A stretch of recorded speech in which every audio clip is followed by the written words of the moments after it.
ना होती ना उसकी, तो उस छोरी का तो कोई जीना ही नहीं है धरती पे। हर किसी के करीब नहीं होती, हर किसी को नसीब नहीं होती। हर माँ की अहमियत तो उनसे पूछो रे जिनके माँ नहीं होती। उनको बिरा है थी वा रूख बिना पत्तियां का बढ़ते गहरी छाती रहे।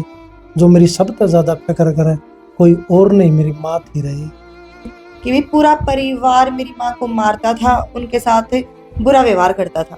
एक नारियल उठाया, रुपये उठाए, फिर मैं ब्रेड का पैकेट लेके आई, और वो ब्रेड डबल रोटी लेके आई ना, वो सूख भी गई। जब भी मैंने पानी में खाई से हालात देखे मैंने। फूकनी मारी मेरे, कम से कम वो 1.5 किलो की फूकनी थी, स्टील की, वो बनवाई हुई थी। इतनी राड का लगाऊंगा, बिजली का हाथ लगवाऊंगा तेरी भाई। फिर भी लोग है ना कहा करते तेरी माँ बाज गई तो तेरा लोग ना छोड़ आई, तो बोलन जोगी है। तो साइड में प्लाट थे, तो 4 दीवारी थी, उसका ताला तोड़ने लग गए वे।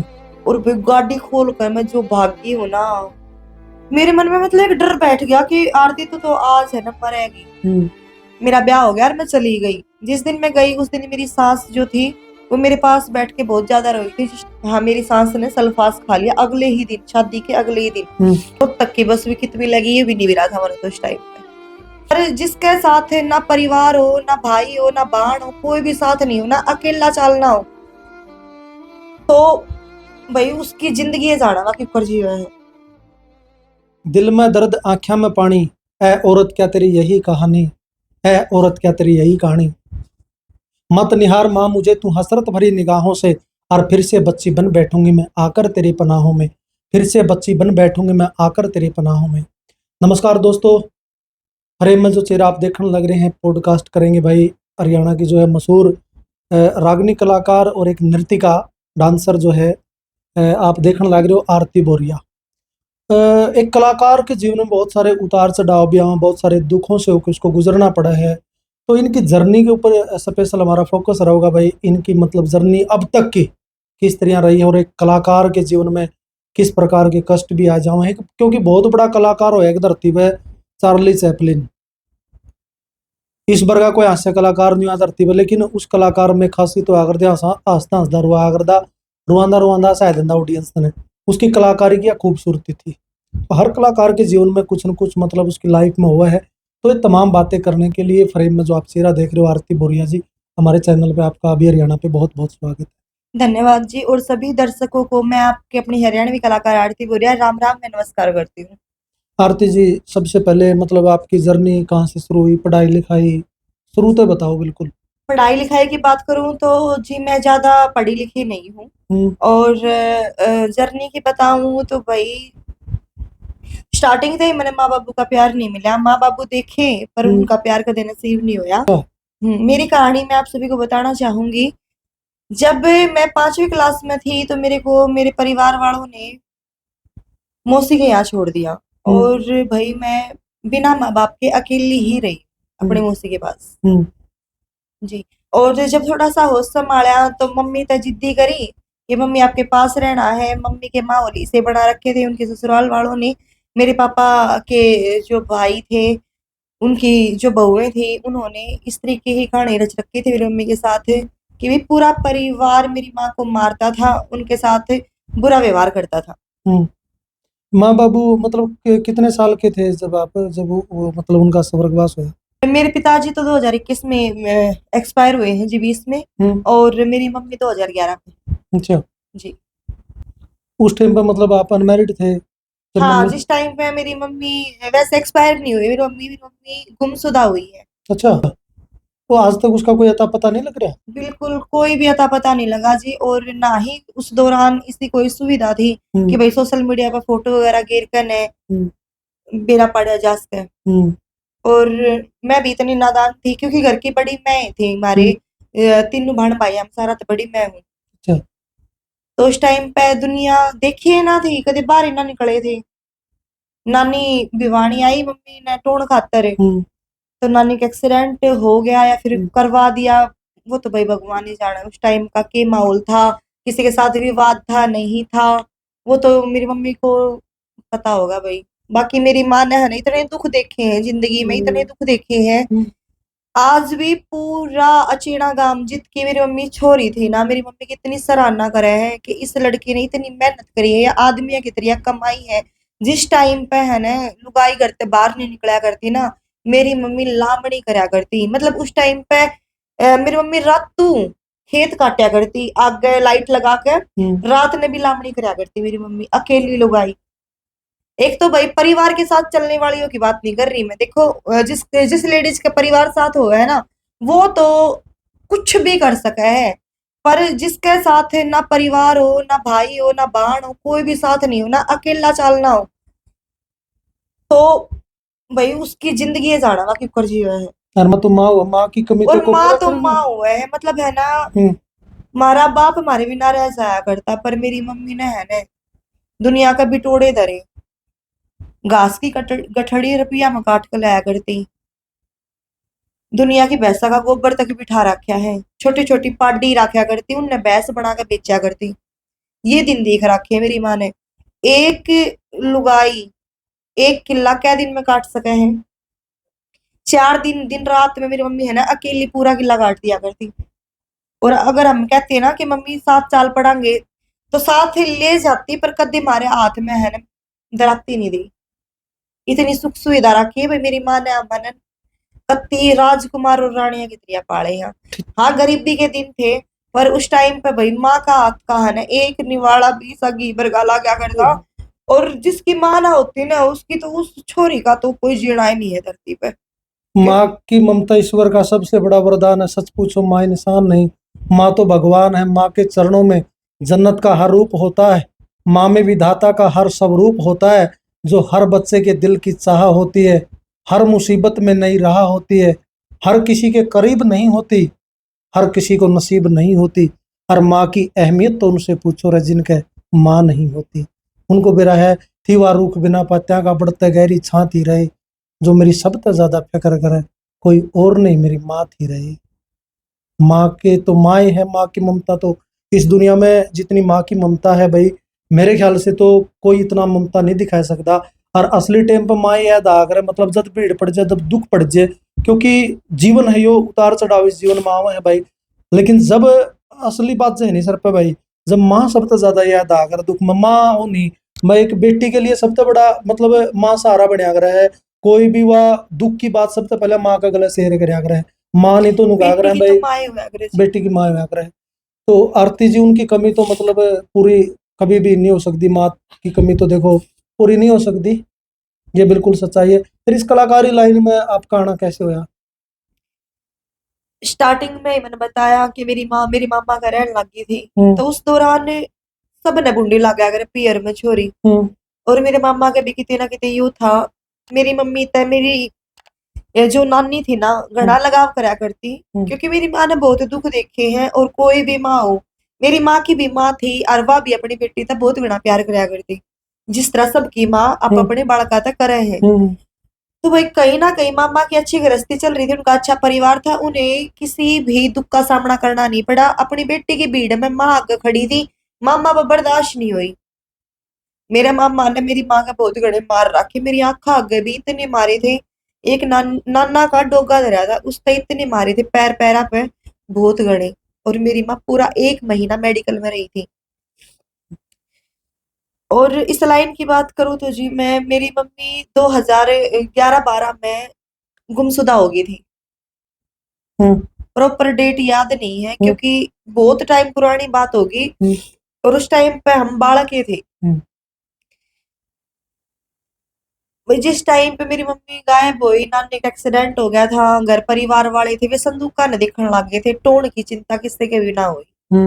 अच्छा। कुछ, हाँ, कुछ भाई नानी के चोट लग गई थी, तो उसका बहाना हो गया था। और हम बालक थे ना, कदे नु बेरा था भाई, रोज तक की बस भी कितनी लगी, ये भी नहीं बेरा था मैंने तो उस टाइम पे। उसी दौरान मेरा पापा हमने बनियानी गांव में लेके गया, जहाँ मेरी जन्मभूमि है, मेरा जन्म होया। मेरे पापा और 7 भाई हैं, और सब अब अपने परिवार में बहुत हैप्पी हैं। मेरे पापा कहीं ना कहीं लोगों की बातों में आके अपना परिवार और अपना घर नहीं संभाल पाए। बोलते ना सीख पत्थर न पाड़ दे है। एक के घर में 7 भाई हो और एक अच्छा कमाता हो, और तो 250 रुपये दिन के लेते हो, और एक एक भाई 1000 रुपये दिन के लेते हो, वो उस टाइम में तो बहुत बड़ी बात है। तो कहीं ना कहीं भाई मेरे पापा मेहनती तो था ही, और सबसे अहम भूमिका निभाई हमें बर्बाद करने में शराब ने। हम्म, जी। कैसे? तो उसी दौरान भाई हम भी, मेरी मम्मी गायब हुआ पछे हमारे गांव में रहने लगे। धीरे धीरे लोग लोग कहने लगे जवान छोरी हो रही है, क्योंकि 11-12 साल का बालक होते साथ है ना, और दूसरे जो है अगर है ना बाहर के उनका खटकन लाग गया है। ठीक है। अगर भाई वो उस परिवार में अ, खुशी नहीं दे सकते तो उनकी जो लाइफ है उसमें इंटरफेयर भी नहीं करना चाहिए। पर हमारी जिंदगी में है ना भाई, माँ बापू का इंटरफेयर इतना नहीं रहा जितना हमारे अड़ासी पड़ोसी और चाचा ताऊ घर आया। कलाकारी की मैं बात कहूँ आरती जी, जी। कलाकारी लाइन में को कराना है। मैं कलाकारी लाइन तक पहुंचूंगी जी, पहले ये तो बता दूं। बता दो। जैसे भाई मैं बता रही हूँ आप सभी को कि दुनिया है ना सवादू है, अगर अपने स्वाद लेने के चक्कर में है ना घर पड़वा दिया करे, सिखा बुझा कर ने कुछ भी करके आग लगा दिया करे। तो यही कहानी मेरे साथ बनी। मेरा पापा भड़काया गया और उसके दिमाग में अलग तरीके की कहानी भरी गई। जैसे कि भाई जवान छोरी होगी, एक लीरा वह है, तू तो काम पर वह है, छोटे बहन भाई है, या नुए गलिया माता अंडा है, दिन में एक की दो कर करके बताई गई। मेरे पापा ने मेरी शादी कर दी।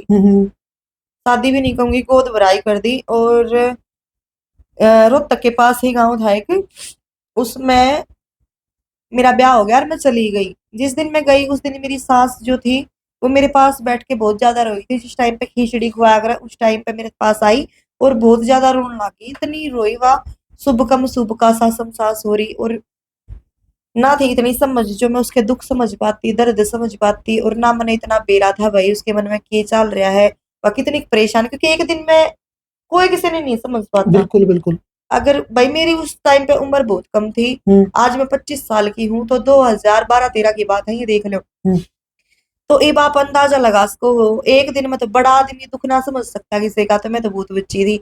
अगले दिन जब पटफेड़ा खातर उल्टे आया करे, उसने पग फेरा के क्या करे, मैं इतनी नहीं जानती, पर ब्याह था अगले दिन उल्टा आया करे ना। जब मैं अपने घर ना उल्टी आई, तो ये रोटी राटी खाने लग रही थे। जो मेरा घर आला था वो रोटी राटी खाने लग रहा था, इतनी देर में उसके तरफ फोन आया कि नूनू तेरी माँ ने सल्फास की गोली खा ली। अच्छा। उसने मेरे पापा से बताई। हाँ, मेरी सास ने सल्फास खा लिया अगले ही दिन, शादी के अगले ही दिन। मेरे पापा ने बताई। मेरा पापा साफ मना कर गया कि ई पे मैं हमारी छोरी ने उल्टी नहीं भेजूंगा। उसके बाद वो 2-4 बार लेने भी आए, मैं नहीं भेजी। क्योंकि देखो, अगर वो पी का गाली गलौज दे दिया करता या फिर बैक जाया करता, धमका दिया करता, वो एक अलग मैटर था। पर जब किते ना किते नू दिखा कि हाँ मेरी छोरी की जान में भी खतरा हो उसका है, तो मेरे पापा ने मेरा तलाक करवा दिया। तलाक होने के बाद फिर मेरे पापा हमने परेशान रखने लग गया, क्यों ब्याह दी थी दी फिर भी करना पड़ी है, इस तरीके के डायलॉग दुनिया सुनाया करती। तो आदमी तो वही बात है ना, दारू पिया पाछे तो अलग तरीके का दिमाग चल रहा है। तो उनने बातों ने लेके मेरे घर में लड़ाई होया करती, मेरे साथ मारपीट होने लगी थी। मैं अपने दोनों बहन भाई ने लेकर बाहर निकल ली। भाई तो मैंने अपनी नानी मौसी हर दौर छोड़ दिए दोनों बहन भाई, और मैं जाकर ने भाई एक ताऊ कैसा टाड़ा है।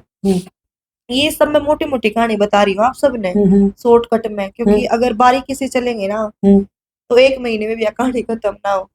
तो भाई जो ताऊ म्यूजिक वाला है उसका कैसेट पर तो नंबर लिया मैंने, बहादुरगढ़ गई। वहां जाने के बाद एक लड़की है जो जिससे मुलाकात होने के बाद मैं उसके साथ गई, क्योंकि भाई मैं अकेली थी, मेरे पास कोई सहारा नहीं था, रहने को घर नहीं था। और भाई उसके साथ नहीं जाती तो मैं वही जिंदगी जीती जो पहले जी रही थी। जैसे कि मैं जब घर से बाहर निकल आई तो मैं अपनी लाइफ की इस तरीके से जीने लगी। रोहतक की रेल पकड़ कर न भिवानी आना, भिवानी की रेल पकड़ कर न रेवाड़ी जाना, यह मेरी जिंदगी हो गई थी। माहौल देखा, घर परिवार ठीक था उसका, अकेली रहा करती, एक छोरी और थी उसके साथ में।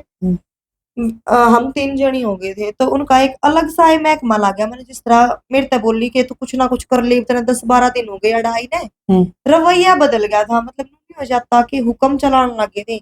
सारा घर का मेरे पे काम करवाया करते, मैं पाया मैं पंजेब पहन रही थी। मेरी मम्मी ने बहुत शौक था भाई टूम इकट्ठी करण का और मारे था पराण का।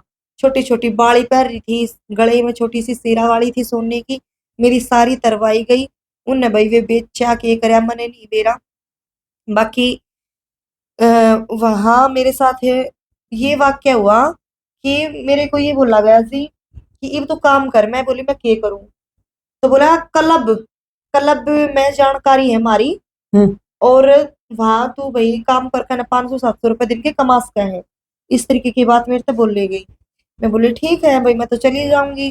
फिर उन्होंने मेरे को दिए शॉर्ट कपड़े जैसे सैंडो और निक्कर। हम्म ये देने के बाद भाई मैं गांव में रही थी, मैंने ये साल पहना हो कभी पहना नहीं था। हम्म बाहर आने के बाद भी सूट सलवार में ही थी। तो मेरी खातिर वहां दुनिया एक अलग थी, नई थी। तो मैं बोली चलो मैं पैर तो लूंगी, कोई बात नहीं अगर वहां ये पहनने हैं तो बेबी, पर मैं जाऊंगी ना तो मैं सूट सलवार पहनूंगी इसके ऊपर, वहां जाने के बाद उतार दूंगी। हम्म क्योंकि शर्मिली सी ना समझ सी होया करती, इतनी नॉलेज नहीं थी ना बोलने की ना किसी का सामना करने की। हम्म तो भाई कोई मॉल वगैरह था, वहां जाके मेरे कपड़े वगैरह चेंज करवाए। एक लड़का भेज दिया था उसने, उसने कपड़े चेंज करवा दिए। वो जहां मेरे को लेके गया वहां 5 या 6 आदमी थे। कोई क्लब क्लब नहीं था, क्योंकि क्लब तो अलग तरीके का हो है, सारी दुनिया देख ली तो। हम्म क्योंकि वो कोई क्लब नहीं था। उसके बाद उनने मैं गाड़ी में बिठाई, गाड़ी में बिठाने के बाद उन्होंने मेरे को फोर्स किया, वो बियर वगैरह पीने लग रहे थे कि पी ले। तो जिस वजह से मेरी यह कंडीशन हो रही है कि मैंने ईब इस तरीके से ठोकर खाती हारना पड़ रहा है। तो वो थोड़ी ना मैं काम कर सकूं। मैं क्यों कर दारू पी लूं, मेरा बाप पिया करता, हमारी यह कंडीशन हो गई थी। तो भाई उस टाइम में सिर्फ यही बातें चल रही थी, नहीं ये सबसे गंदी चीज दुनिया में अगर कुछ है तो वो दारू ही है, शराब ही है। तो भाई मैंने कोनी मुंह मा लगाया, फिर उन्हें मेरे कपड़ा पे खिंडा दी और उन्हें कितने साइड में गाड़ी लगा दी। मतलब सुनसान सा इलाका था, बड़ी बड़ी बिल्डिंग बन रही थी, उनका काम अधूरा रह रहा था, और साइड में प्लाट थे। तो चार दीवारी थी, उसका ताला तोड़ने लग गए वे। हम्म। और फिर गाड़ी खोल कर मैं जो भागी हूँ ना, मेरा ही मत जाना है। अच्छा। इतनी मतलब मैं, मेरे मन में मतलब एक डर बैठ गया कि आरती तो आज है ना मरेगी। हम्म मैंने कुछ भी नहीं देखा, इतना अंधेरा था। मैं क्यों कर है ना भाई, एक डर है ना, इसी चीज है, कुछ भी करवा सका आदमी पे। झाड़िया में लुक लुक है, मैं क्यों करे ना क्यों कर करके बजगेड़ा चौक पहुंची। हम्म शायद गुड़गांव में है या कहाँ पे है ये।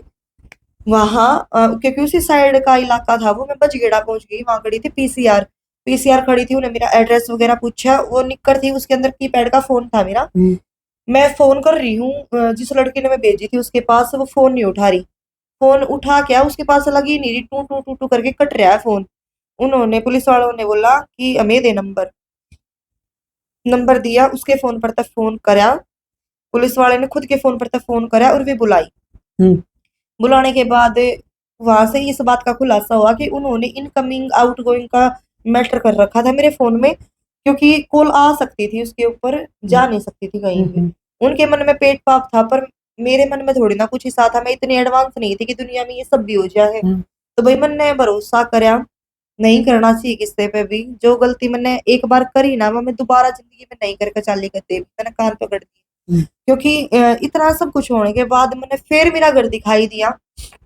एक अमित नाम का लड़का था वहां पे, हम्म उसने मतलब भाई वो बहुत सही आदमी था। उसने है ना जोड़ मारा और मेरे तक 500 रुपये दिए। मेरे तभी ने बोला अपना है ना घर आओ ले, और तेरा हिसाब का माहौल ना आया नहीं हो, ठीक है कोई तना बेच कर खा जाएगा, उसके ये बोल थे। और उसने भाई मैं बस स्टैंड पे बिठाई, बस में झज्जर वाले में, झज्जर ते मैं सीधी अपनी मुंह से हरकत हो रह गई। उड़ जाया पाछे मैंने देखा मेरी नानी भी आ रही थी, नानी भी आ रही थी। तो मैंने जो भी मेरे लिए कहानी हुई मैंने अपने घर नहीं बताई, क्योंकि मेरे कहीं ना कहीं ये डर था अगर मैं इनको बता दूंगी तो ये दोबारा मेरे को नहीं निकलने देंगे। हम्म वे पहले ही खिलाफ थे। कुछ मेरे साथ इस तरीके की घटनाएं हो रही थी, जैसे शादी हो गई मेरी, मेरी मम्मी चली गई थी, तो दुनिया है ने जीण ना दिया करे। और हम्म जिसके माँ बाप काम के ना होने, उन बालका का तो रहना ही दुर्बार कर दिया करे। जैसे कि मेरी मम्मी के साथ कोई भी वाक्य हुआ, वो मारी या फिर वो मर गई, कुछ भी उसके साथ होया, या फिर वो अपनी मर्जी से गई, जो भी भाई वो उनकी लाइफ थी। हम्म उन्होंने जो किया, गलत किया सही किया, उनके साथ कोई दुर्घटना हुई इस बात का हमें तो पता ही नहीं ना भाई। फिर भी लोग है ना नु कहा करते तेरी माँ बाज गई तो तेरा लोग न छोड़ आई तू बोलन जोगी है। अच्छा। खुद परिवार के लोग ये बात कह दिया करते तेरी माँ बाज रही। और भाई मेरी माँ का है ना मैं नहीं पूरा गांव गवाही दी है जहाँ मेरी मम्मी की जन्मभूमि है ना और मेरे मामा है उस काम में सब ये बात कवे है कि सुनीता है ना किसी ने मारे दी हो तो एक अलग बात है नहीं तो वह है ना कदे जवानी में बालका ने छोड़कर नहीं गई। 10-10 11-11 साल की 14 साल की छोरी कर दी है। मैं शायद उस टाइम पे हाँ 11 साल की छोरी कर दी। दो दो बालक और रहे ये आज तक पाले है अपने दम पे तो आज थोड़ी ना छोड़ कर भागेगी। और मेरे खुद के गांव में भी जितने हमारे आस पड़ोसी हैं आज भी मेरी मम्मी की सराहना करे हैं। और जो मारते कदे तय हमने देख कर राजी नहीं थे वे तो है ना इसे इसे पॉइंट मारते हैं कि एकदम मुंह तारते हैं हमारा और लोग भी नहीं देखते कि भाई बिना माँ बाप के बालक है आज भी बोली मारते हैं। कलाकारी वाली लाइन में मतलब सबसे पहले किसका संपर्क में आए?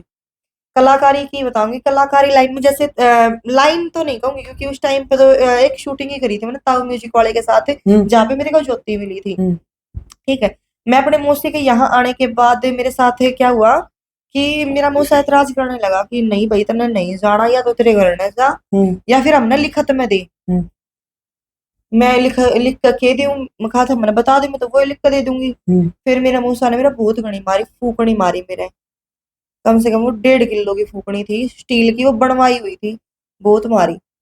फिर साइन करवा ली कोरे कागज पैर बोला तो नहीं राड़ के लगाऊंगा बिजली का हाथ लगवाऊंगी तेरी। मैं भाई मेरे मन में सिर्फ एक बात हो गई थी इतनी मार खाया पाछे भी कि ईब तो है ना भाई मैंने कुछ करके दिखाना है और यानी तो लिकड़ना है तो लिकड़ना है। फिर मैं मेरा मारे गए मैं धमकाई गई मैं नहीं रुकी। मेरी मौसी ने मेरे को 1000 रुपए दिए। मैं मेरी मौसी कोरस कराया करती उस टाइम पे मैं चकवास छोटी। मतलब इसलिए उन इस लाइन में न जाओ इसलिए रोका नहीं गया क्या? लाइन का तो कोई टारगेट ही नहीं था मेरा कि मैं इस लाइन में जाऊंगी। और मेरा तो मतलब सिर्फ नू था मैं अपने पाया पे खड़ी हो जाऊं क्योंकि मैं गांव में अगर रहती तो मेरे तभी ही मेरा बाप ताने दिया करता। हालांकि देखो मेरी गलती नहीं थी मेरे पापा ने खुद मेरा तलाक करवाया खुद उनने मेरी जिंदगी का डिसीजन लिया मेरी शादी करवाई और फिर खुद मारे फिर घर से निकाले। फिर भी मेरे ऊपर सारा ब्लेम आया। बाकी नु कहा अगर जो भगवान ने लिख दिया उसमें कौन मिट सका है जितने अच्छे बुरे कर्म है सब भुगत कर जाना पड़ेगा। वही फिर वहां से आने के बाद मैं रोहतक रहने लगी। कोई जानकार मिला मिलने के बाद भाई उसका एक घर था उस घर में मैं रही उसमें बेड फर्नीचर सारी चीज थी बस खाने कुछ नहीं था। खाने कुछ नहीं था कोई काम भी नहीं था मेरे पास। मैं मंदिर में गई मतलब मैंने माता दरवाजा पे मकान नहीं रखा था। मैं माता दरवाजा गई और मैं मंदिर में गई मंदिर में जाने के बाद मैंने मंदिर तक पैसे उठाए एक नारियल उठाया रुपये उठाए फिर मैं ब्रेड का पैकेट लेके आई और वो ब्रेड डबल रोटी लेके आई ना वो सूख भी गई जब भी मैंने पानी में खाई से हालात देखे मैंने। अच्छा जी और घर इतना सब कुछ होने के बाद तो मैं क्यों कर्जा सको थी क्योंकि मैंने मेरा था अगर मैं ई उल्टी करा पड़ेगी ना तो मेरे पापा के मन में तो नुई बिठा रखे तेरी थारी छोरी बाज की ठीक है तो मैंने मार देगा मेरा बाबू। फिर उसके बाद भाई मेरे बिल्कुल पड़ोस में ही सतपाल सिंह खांडा खेड़ी जो मेरे गुरुजी हैं वो रहा करते हैं। तो मेरे को पता लगा कहीं ना कहीं से जैसे पड़ोस में बात नहीं चल जाती और पहले भाई कॉलोनी वगैरह में ना गांव बरगाए माहौल होया करता अटैचमेंट होया करती एक दूसरे तास पड़ोसी बोल पड़ा करते। तो भाई बेरा लाग गया कलाकार रहे है रागिनी वगैरह भी गाँव है और इनकी खुद की एक पार्टी है अलग है। मैं उनके साथ उनके दौरे गई मैं बोली जी मैंने काम की जरूरत है और मैं इस लाइन में आना चाहूँ डांस वगैरह की में वे छोटे प्रोग्राम लिया करते स्टेज प्रोग्राम नहीं लिया करते शायद उस टाइम पे क्योंकि मैंने उनके स्टेज प्रोग्राम देखे नहीं है और मैं कदे गई नहीं स्टेज प्रोग्राम पे। जैसे पार्टी प्रोग्राम नहीं होते जन्मदिन की पार्टी होगी थी शोटन हो गया इस तरीके के प्रोग्राम लिया करते वो मैं जब उनके साथ गई तो मेरे को एक लहंगा लुगड़ी दिया गया उसमें मैंने डांस करा और मेरे को मात्र 500 रुपए दिए गए। वो 500 रुपए मिलने के बाद मैं इतनी खुश हुई कि हाँ आज मैंने कुछ तो कमाया है। और जिस घर में मैं रहा करती ना उस घर का मालिक उसने मैं वैसे तो भाई हमारी रिश्तेदारी है एक उस तक पड़े हैं वे, बाकी मैं उसने जीजा का या करूं, और उसकी जो घरवाली है वो मेरी फ्रेंड है। उनने बहुत सपोर्ट करा है मेरे तक, कदे किराया भाड़ा नहीं मांगा, और भाई जितना भी बन पाया उन्होंने करा। कलाकारी वाली लाइन में किसने सपोर्ट करा, सीधे शब्द में बताओ, सबसे पहले, क्योंकि कलाकारी सबसे पहले जो आवा है नया नया कलाकार, उसने दूसरे कलाकार की सपोर्ट की जरूरत पड़ा कर है। हाँ पड़ती है सपोर्ट की जरूरत। हाँ। जो यो मैंने सतपाल सिंह खन्ना खड़ी का प्रोग्राम करा, यहाँ से एक लड़की मिली मेरे को जो भाई स्टेज प्रोग्राम करा करती। क्या नाम? नीतू। नीतू रोहतक से है, वो मिली, और मतलब उसकी वो थोड़ी सी ना मोटी थी और इतनी फुर्ती उसके अंदर, उसके आगे तो मैं मतलब है ना डांस का डी भी नहीं कर रही थी, इतना भयंकर डांस कर रही वो। और मैं इस तरफ तय मेरा नु कि मैंने इससे बात करनी है, मैं इसके साथ जाया करूंगी। मैं बोल रही, मैं कहा बेबे मन तेरे साथ है ना काम करना है, और मैंने कोई भी प्रोग्राम हो मैंने बुला लिए। उसने जयदीप दुजानिया के प्रोग्राम में मैं पहली बार बुलाई। बुलाने के बाद उसने 3,000 रुपए जयदीप पे ले रखे। देखो होता है, मैं उनको गलत नहीं ठहराऊंगी, 3,000 उसने जयदीप पे ले रखे, और उसने मेरे से 1,000 रुपए दिए, और मैं उस 1,000 में भी उसको कूदती आई। उसके बाद उसका सांझ का प्रोग्राम दोबारा था जयदीप तुजानिया का, शाम का प्रोग्राम में उसने मैं फिर बुला ली, फिर उसने मेरे से है ना 5,100 रुपए दी, अपनी तरफ से खुश होकर। और फिर भाई उस प्रोग्राम में जैसे पब्लिक से कोई नंबर नहीं ले लेता, इस तरीके से मेरे तय नंबर ले लिया किसी ने। फिर उसने मेरा होली पे प्रोग्राम करवाया, लगभग अभी मैंने 6-1 महीने हो गए थे इस लाइन में। होली पे प्रोग्राम करवाया, होली पे प्रोग्राम करवाया तो मैं अकेली बुला रखी थी, और अलग था, रागनी पार्टी अलग थी। मेरी डांस पे गुड़गांव का प्रोग्राम था, ये 75,000 रुपये आ गए। अच्छा। हाँ 75,000 रुपये आ गए, और इतने रुपए देख के मतलब मैं खुद पे यकीन नहीं कर पाई कि मैंने मेरे हैं ये खुद के हैं। बस वे 75,000 है ना 75 लाख का काम कर गए मेरी खातर। और मैं अपने दोनों बहन भाइयों ने अपने दोरे रखन लगी, अपनी नानी ने रखन लगी, और भाई इस लाइन में भी ठीक ठाक काम मिलन लग गया मैंने। हाँ किसी ते दोस्ती बढ़ी तो किसी के साथ थोड़ी थोड़ी दुश्मनी चाल पड़ी, देखते ही देखते भाई ठीक ठाक हाँ काम चल गया था मेरा भी। मैं खुद का घर भी बनाने लगी थी, पापा भी मैंने मेरे दौरे बुला लिया था, हमारा सारा सॉर्ट आउट हो गया था, और एक हैप्पी फैमिली हो गई थी हमारी, खुशहाल जिंदगी जीने लग गए थे। फिर भाई उसी दौरान जब मैं घर बना रही थी तो मेरे पापा ने दारू का सेवन कुछ ज्यादा ही कर दिया, बीमार रहने लगे वो। बीमार रहने लगे तो फिर प्राइवेट में दिखवाया बतेरा, कोई आराम नहीं होता, प्राइवेट की दवाई आता मेरे पापा के नहीं होया, तो मैं पीजीआई लेके गई। मतलब पीजीआई वाले है ना जो भी कहानी होगी ना और जितना भी टाइम होगा वे बता दे हैं कि भाई ईब नुनू बात है, सेवा पार है, इसकी सेवा करो, और इतने दिन का मेहमान है हमारे, तो बता दिया गया कि 3 महीने मुश्किल से जीवेगा, क्योंकि मेरे पापा की दोनों किडनी और लीवर फेल हो गया था। ड्रिंक ज्यादा पिया करते, फिर ऊपर तक इतने साल अकेले रहे, स्टार्टिंग तक मतलब परिवार से तो दूर ही रहे ना, एक आदमी फिर दारू पिएगा, और कुछ लाइन इसी होगी थी ड्राइवरी की कि हमेशा बाहर ही रहना। तो उन्होंने भाई कभी भी अपने सेहत का ध्यान नहीं रखा। कंडीशन ये होगी कि भाई लास्ट में मेरे पापा का देहांत होगा, अनाथ हो गया।